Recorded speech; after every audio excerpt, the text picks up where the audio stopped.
அன்று ஒரு அறை உள்ள வீட்டில் 5-10 பேர் ஒன்றாக வாழ்ந்தோம். இன்று 5-10 அறை உள்ள வீட்டில் ஒருவர் இருவர் மட்டும் வாழ்கிறோம். அன்று 1000 பேருக்கு உதவி செய்தவன் யாரிடமும் விளம்பரம் இல்லாமல் வாழ்ந்தார். இன்று ஒரு நபருக்கு உதவி செய்தவனை 1000 பேர் தெரிந்து கொள்கிறார்கள். அன்று வயிறு நிரப்புவதற்காக பல கிலோமீட்டர் தூரம் நடந்து வேலைக்கு சென்றோம். இன்று வயிறு குறைப்பதற்காக பல கிலோமீட்டர் தூரம் நடைபயிற்சி செய்கிறோம். அன்று வாழ்வதற்காக சாப்பிட்டோம். இன்று சாப்பிடுவதற்காக வாழ்கிறோம். அன்று வீட்டிற்குள் உணவருந்திவிட்டு கழிவறையை வெளியே பயன்படுத்தினோம். இன்று வெளியே உணவருந்திவிட்டு கழிவறையை வீட்டுக்குள் பயன்படுத்துகிறோம். அன்று மானம் காப்பதற்காக உடை அணிந்தோம். இன்று மானத்தை வெளியுலகத்திற்கு காட்டுவதற்காக உடை அணிகிறோம்.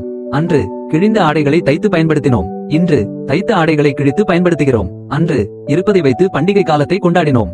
இன்று பண்டிகைக்கு ஏற்றது போல் கொண்டாடுகிறோம். அன்று ஆசிரியரிடமிருந்து உதை வாங்காமல் இருக்க மாணவர்கள் ஆண்டவனை வேண்டினார்கள்.